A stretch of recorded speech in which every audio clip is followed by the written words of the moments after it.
Our first Hangout video. I'm Chris Kaplis. I'm Eva Ponce. Welcome everyone. All right, so the topic we wanted to cover during this on Hangout is mainly the proctored exam, the proctored test, why we're doing it, comments on the one we ran for SC4x, and why we're doing this going forward. But first I wanted to give some comments on, some reminders about SC4x. So we're offering SC1x concurrently with SC4x. We highly discourage people taking them at the same time. Hopefully, as verified, you're not. The final exams overlap exactly, and if you're still taking SC1x and trying to take SC4x, you're going to find that it's a little harder because we're assuming that you know everything that's already been taught. Again, we're not going to enforce it, but we discourage you from doing it. The other thing for SC4x, it's set up similarly to SC3x and SC0x that we've offered this fall, in that there's going 3 weeks of content, a midterm, 3 weeks of content, and a final. Now, the thing we're doing a little differently here, kind of what we did for SC0x, is we have different types of assignments. You'll have a weekly graded assignment, and that's worth 20% of your total grade, and that'll be for weeks 1, 2, 7, 8, and 9, right? And so you'll have those for 5 weeks. For week 3, we're substituting the graded assignment, and we're going to use another proctored test, similar to what we did for SC0x, and I'll explain why in a second.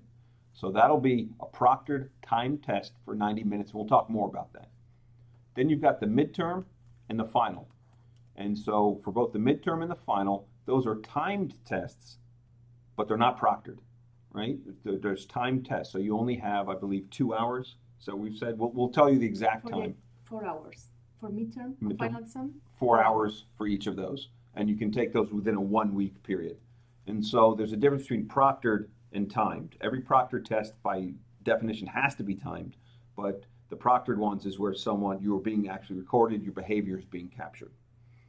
All right, anything else that you want to add about SC4x? No, 4 times is more than the time that you need to complete it. It's almost the double. So. Yeah, for the midterm and the final, what we do is we have people beta test it, and then the person who took the longest time, we double the amount of time to try to make sure you have enough time. Mm-hmm.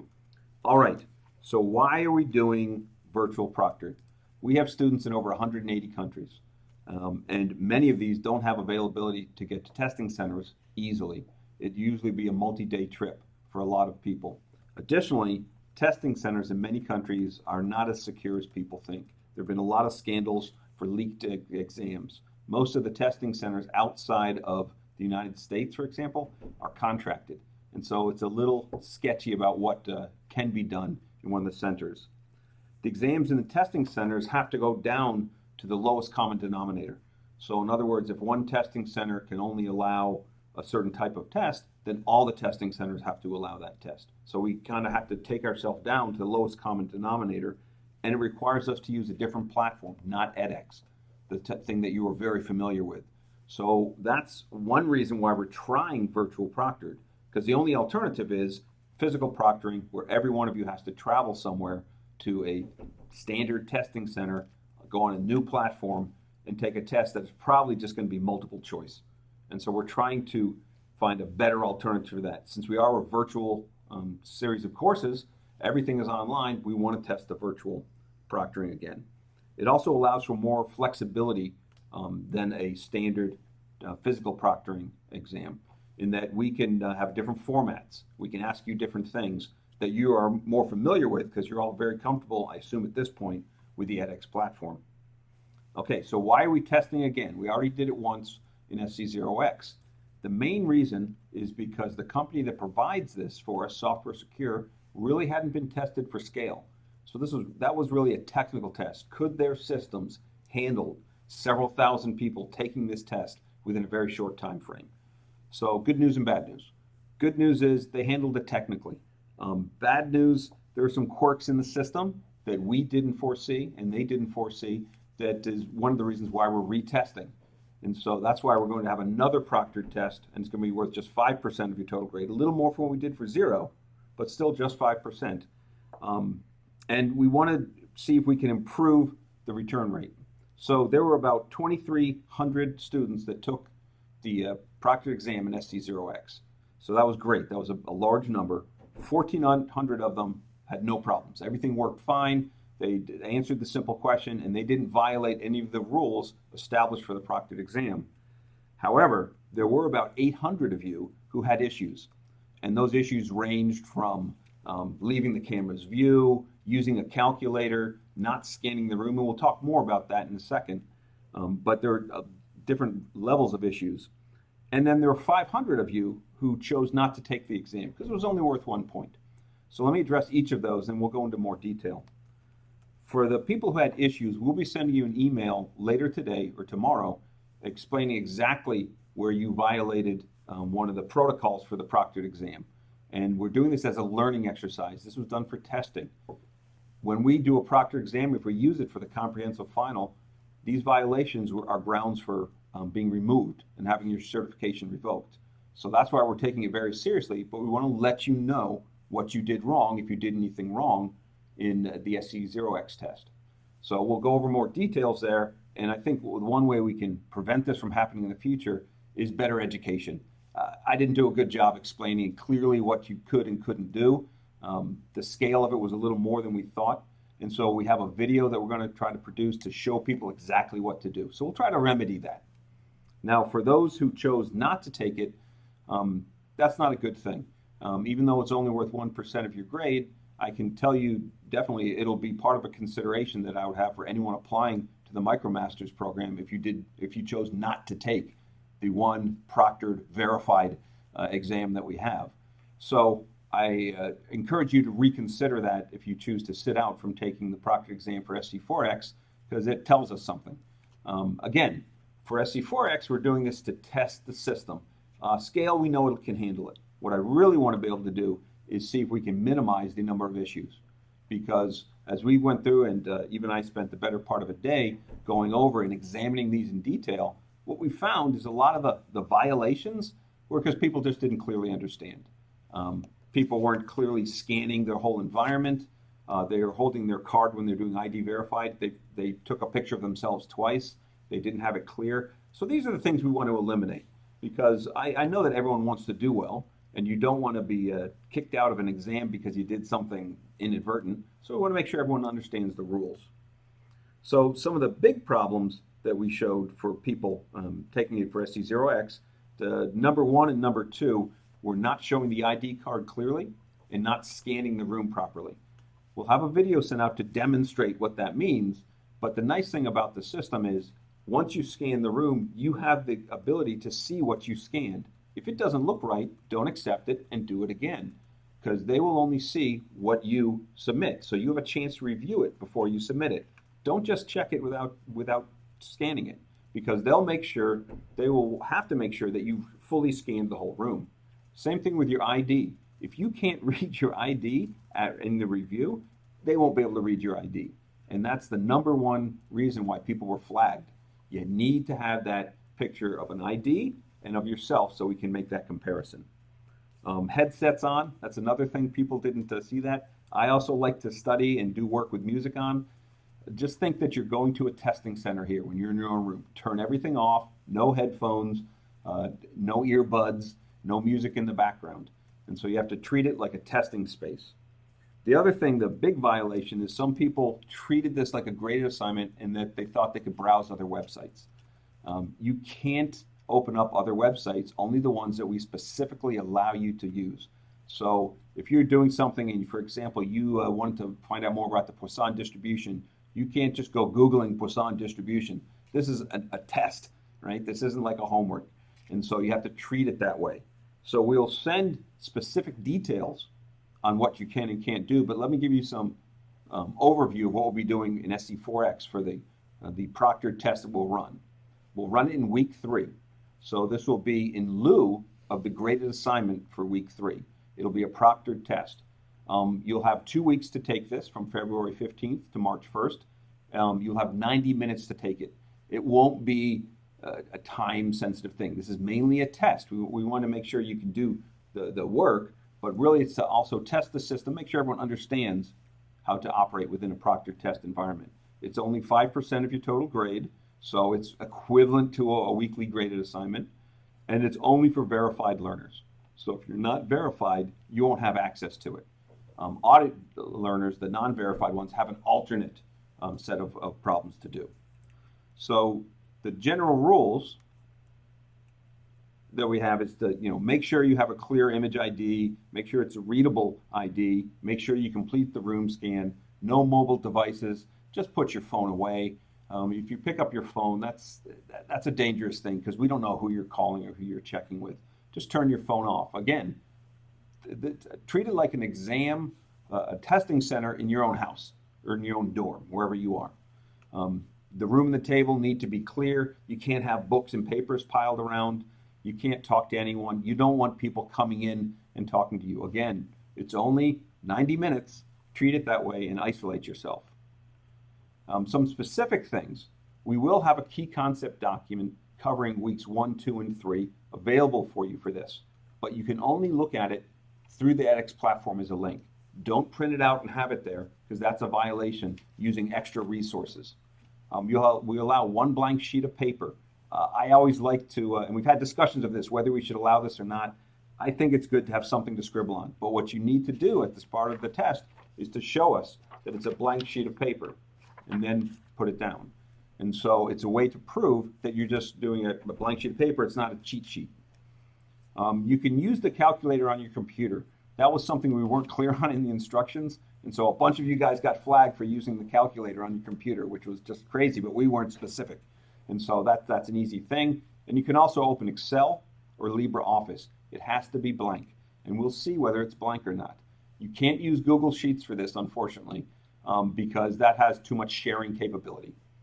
Okay, so you can either use Excel or LibreOffice. Chances are you won't need it for SC4x, but we want to have the same rules that we'll have for the comprehensive final exam as well. Okay. So the big thing is I want you to treat it seriously. That's why we gave it a couple more points.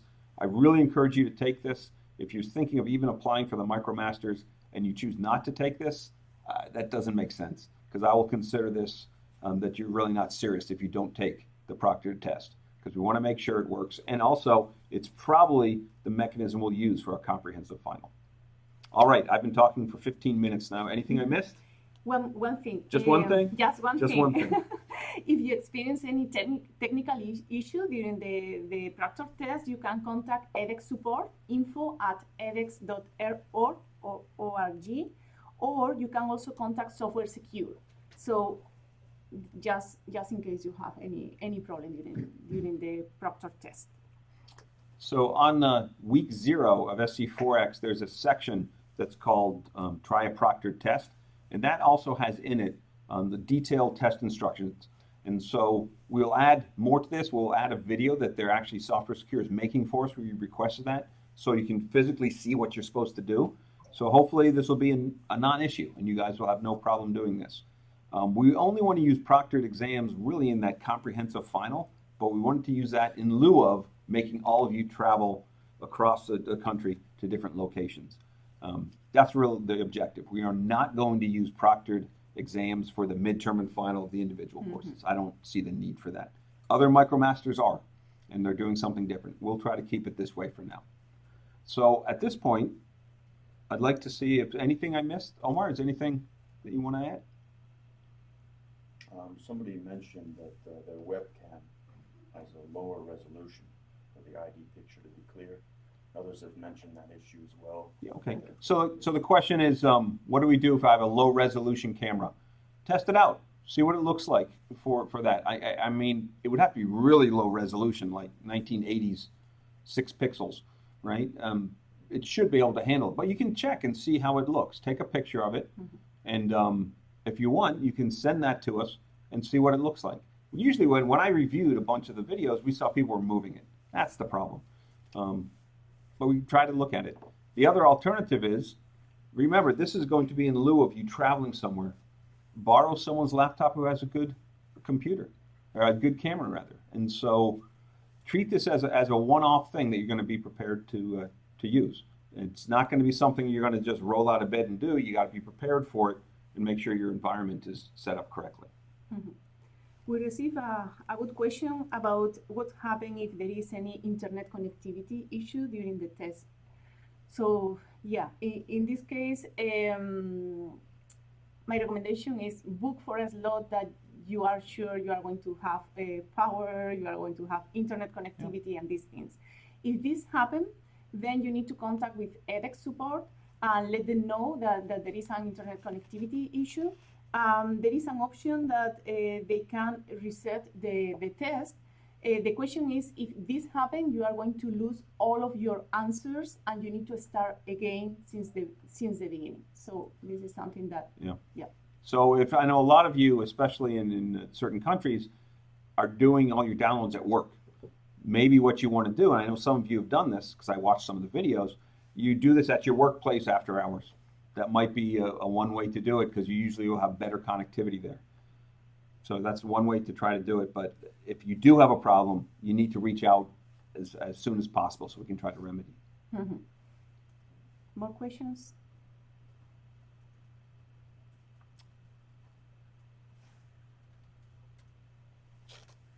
Okay, here is a very good question. Can you try the Proctored exam multiple times? No, the answer is no. You just have one shot to do that. What you can do is try the test Proctored, that one you can test. Definitely. If you want to see, because I believe it goes through your photo and all that, and you can see what it looks like. But no, it's like taking a grade assignment or a midterm twice. Yeah. So, so in week 0, you can go to the practice test and try as many times as you can. I really encourage you to do that. once you're in, it's just like any other thing on the edX platform. That's one of the things that makes it attractive to us, is that you're in your comfortable environment. You're not on a whole new environment, which you would have to be if we went to something like Pearson VUE. Mm-hmm. There is one student, Rahul, he really loved to take notes from your videos, Chris. So he said, can I use my notes during the test? No. No.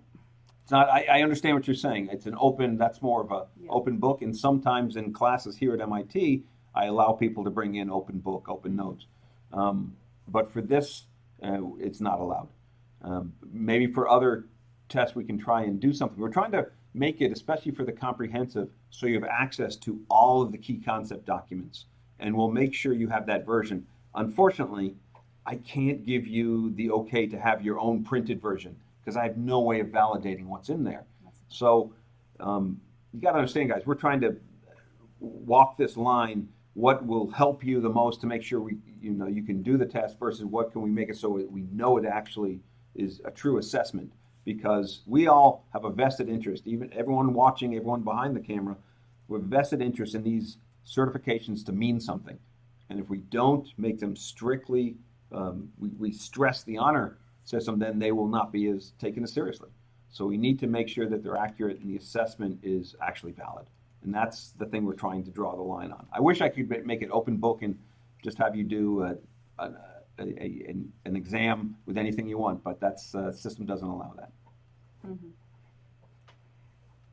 Patrick, he said that, can I take the Proctor exam in a conference room with a whiteboard and use the whiteboard to prepare That's really, to prepare my questions? I have to say, I had not thought of that. Had you thought? I had not thought of that. I'll get back to you, Patrick. I have no idea.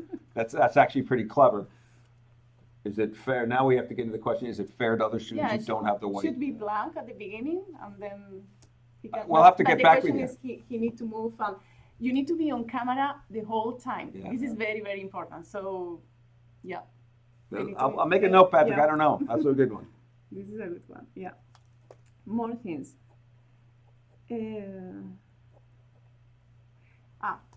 Peter said that for the comprehensive exam, not being allowed to leave the room can be a real issue.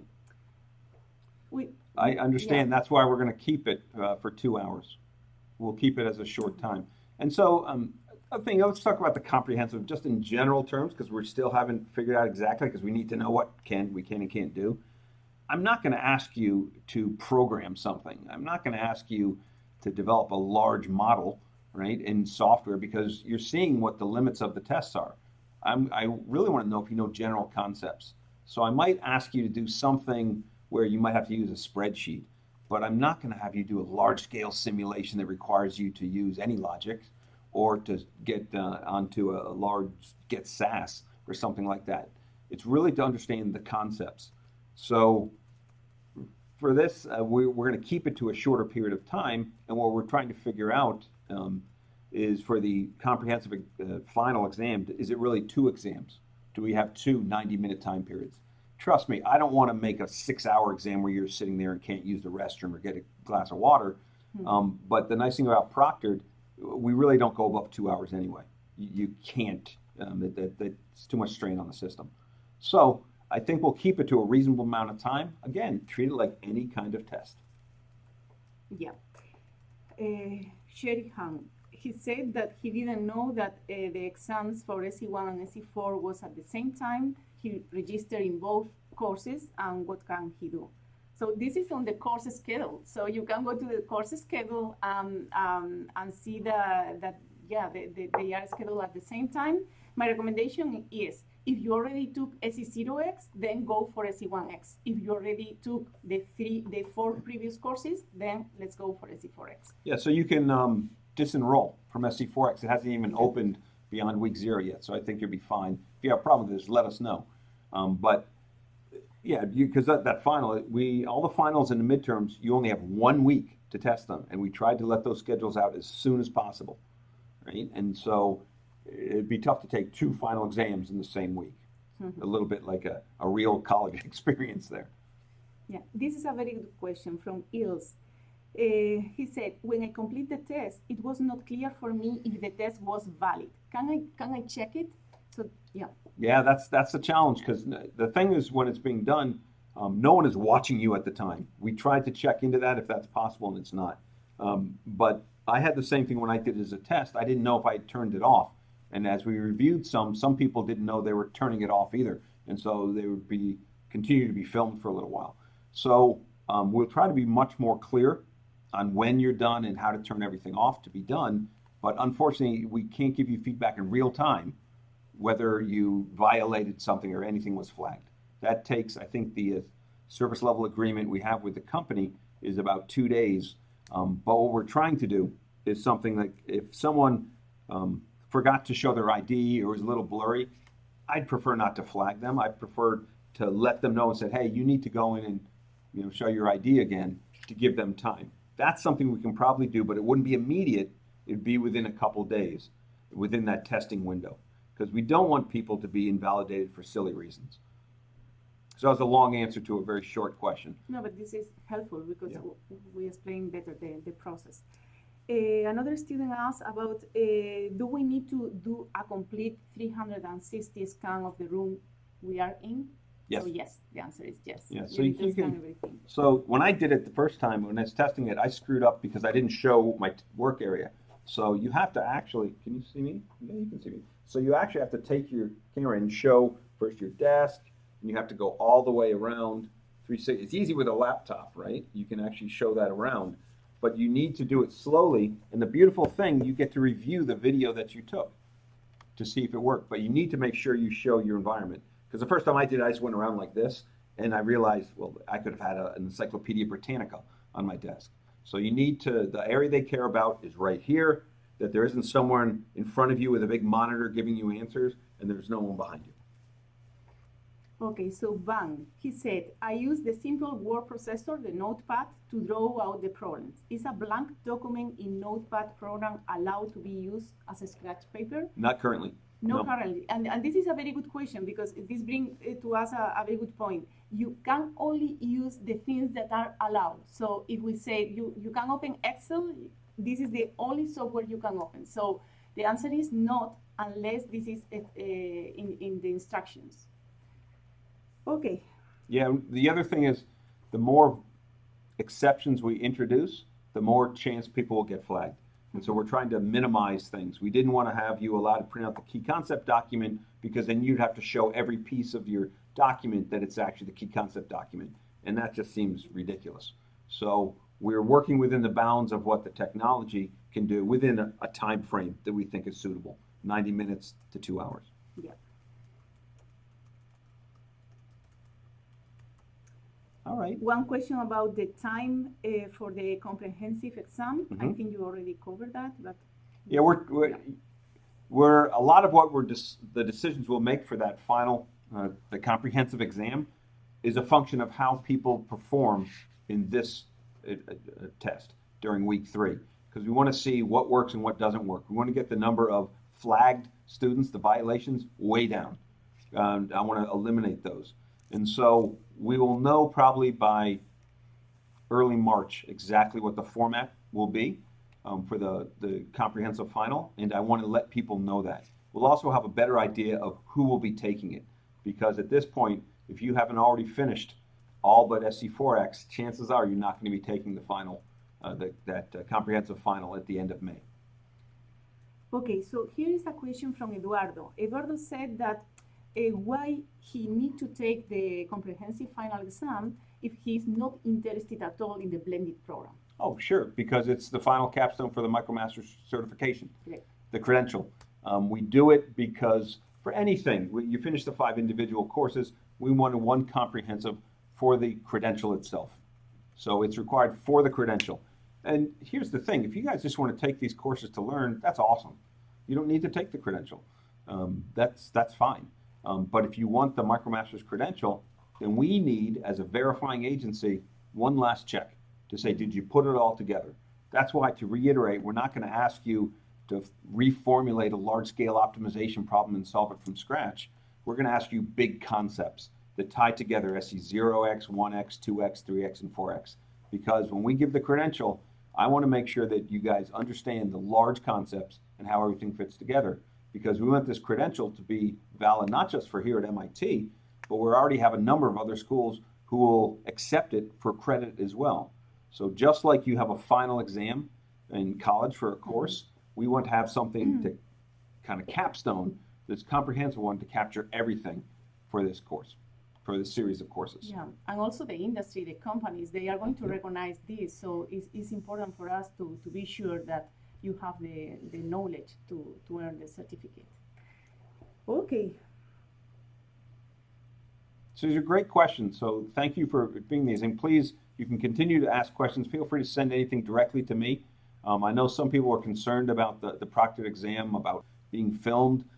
Again, we're doing this to prevent having everyone have to travel to different locations.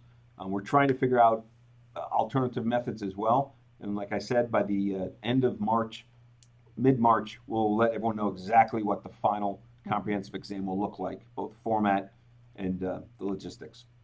Yeah, one question about the schedule. There is a student that he wants to take a SC4x, and he wants to know if he can take the Proctored exam in May.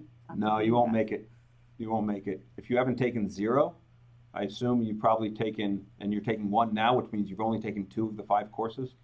That's going to be tough. Because I think, I'm trying to think, the schedule. 24th, ends on the 24th of May. Yeah, we won't have it done by then, so no. Sorry. What we will probably do, though, initially we were saying we were going to do those comprehensive finals once a year. I think we'll start doing them at least twice a year. And so we'll probably do another one in the fall and do it each time after SC4x runs, because that makes sense. Because what you see for SC4x, there's a couple great things about it. One is I'm only doing a handful of lectures, so you guys are sick of me already. So we're going to have someone named Chris Casa. Dr. Casa has been teaching this course for over a decade here at MIT. He's going to cover a lot of the data management, the machine learning side. Eva is going to take care of the fresh connection and that whole simulation you're going to do, which is really fun and kind of ties things together. And I'm going to talk about some of the supply chain systems. So you're having a mix of things together, but the common thread for everything we do for this course, SC4x, which will be the one right before the comprehensive final, is we're trying to tie everything together. And so it's very important that you take it right after 4x. If you haven't taken 0 yet, you shouldn't be bothering with this yet. Yeah. Try to take them in sequence. We'll be offering 0 again in March. You'll be able to take the comprehensive final in the fall. That'll be fine. Yeah. Edson said that will there be a plan to offer review session prior to the capstone exam, the comprehensive exam? I don't know. I'll put that on the same list as can I use a dry erase board. Let me check. I haven't thought about that yet. So kind of practice sessions. And one question from Jonathan Smith. He said that will the fresh connection be part of the grade assignment for SC4x? Yes. Yes. So yes, But not your score. yeah, right? Yeah. that's the question. In week one, we the grade assignment is based on the fresh connection concepts, the concepts that you already learned in previous SCX courses. But your performance on the fresh connection is not going to take into consideration for grade assignment. Yeah, we debated, but let's see how it works out. But Yeah. we didn't want to give, because when and we've been running the Fresh Connection here for, gosh, at least 6 years, maybe longer. Yeah. And we found we don't give it grades by that either, because there's a lot of, it's a learning experience. They're very complex and complicated simulation, so there's a lot of moving parts. So it didn't seem fair. The thing that's going to be a challenge for you guys is we usually run this as a team where 4 people run it. What we're doing now is one person will have all 4 roles. So for week 1, plan on spending a lot of time watching Eva's videos and getting the simulation set up. That's going to take the most time. That's why my lecture for that first week is very small. It's short, and you don't really have that much to do with it. So spend your time getting set up on the Fresh Connection. Yeah, the game is complex. It's designed for complexity, but I'm sure you are going to enjoy it. So it's going to be fun. What else?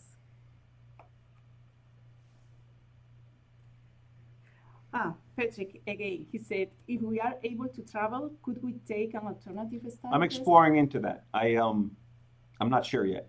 That's what I have to figure out. The thing that I am exploring is whether our scale centers could be places, if people want to travel, they can go to one of the scale centers. And the scale centers are here at MIT. We have one in Zaragoza, Spain, Luxembourg, Kuala Lumpur, or really Shah Alam, Malaysia, and Ningbo, China. And then Bogota, Colombia. Can't forget Bogota. So that is one option. I'm exploring that. Again, by mid-March, I'll let you know. But that would mean you would come here and you would bring your own computer, and we'd put you in a big room with everyone, and we'd have someone physically proctor you while you're being virtually proctored, right? So that's okay. But we're exploring that. I don't have an answer for you yet. We're trying to see, again, how the test results come out from this. I would question about the blended program. So this student said, if I fail to gain acceptance in the MIT blended program, is there a preferred way to apply to other programs at other institutions? Sure. So what we'll do, and what we're finding actually, we have some students who are already coming through the full 11-month or 10-month residential program who've already completed a number of courses. We have actually a student who will finish up the Micromasters this spring who's already been admitted to the full 10-month program. Don't think that if you've done the Micromasters that you're only allowed to apply to the blended, the 5-month program. You can apply to the larger one, and what that does for you, it frees up credits so you can spend more time on your thesis and more time on electives, which is pretty attractive. But we will also make available the other programs that are currently accepting and recognizing the Micromasters. And so right now we're because this is, it takes a long time to get this through different universities, especially like in Europe.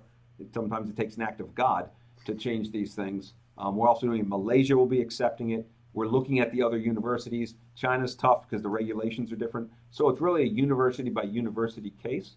There's a couple in the United States and a couple currently in Australia. And we'll provide you those lists because we want to encourage those universities, you to apply to those as well.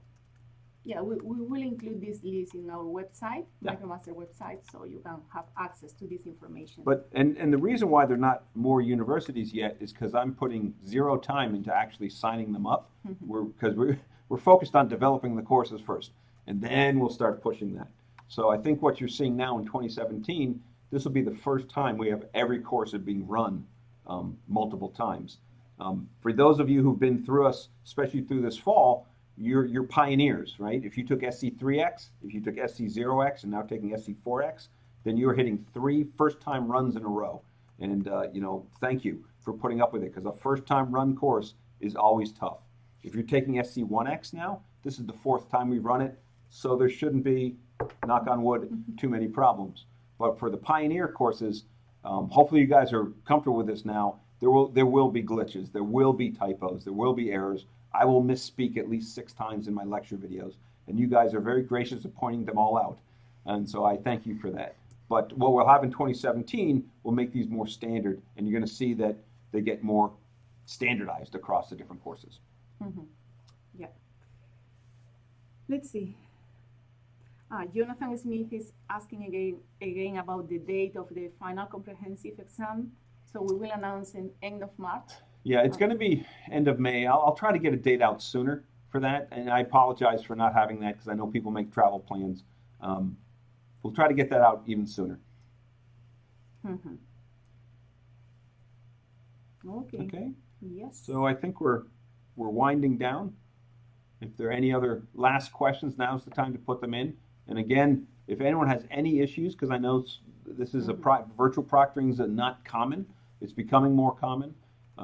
It's a very strong way to do it. I was impressed by the technology and how it works, but it's new. And so if people have any questions or issues, please feel free to email me directly, but understand why we're doing this. We're not doing this to be, to make it hard for you guys. We're trying to actually make it easier. Mm-hmm. And so that's the whole idea. We want to make sure the assessment is valid and make it as easy as possible for students to do these tests in their natural environment, which is using the edX platform in their home location. Okay, any last words? Yes.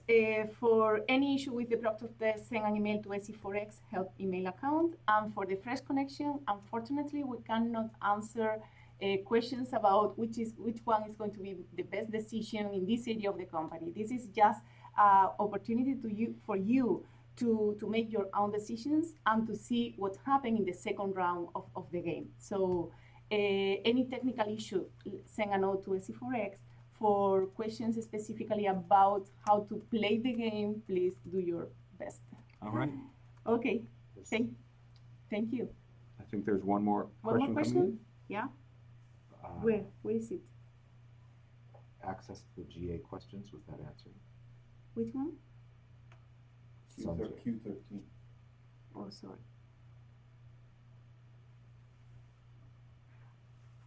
I read that the final exam will be at a grade assignment level. Do I have access to my, Do I have access to my grade assignment questions done in past courses? Yes. You should in the archive.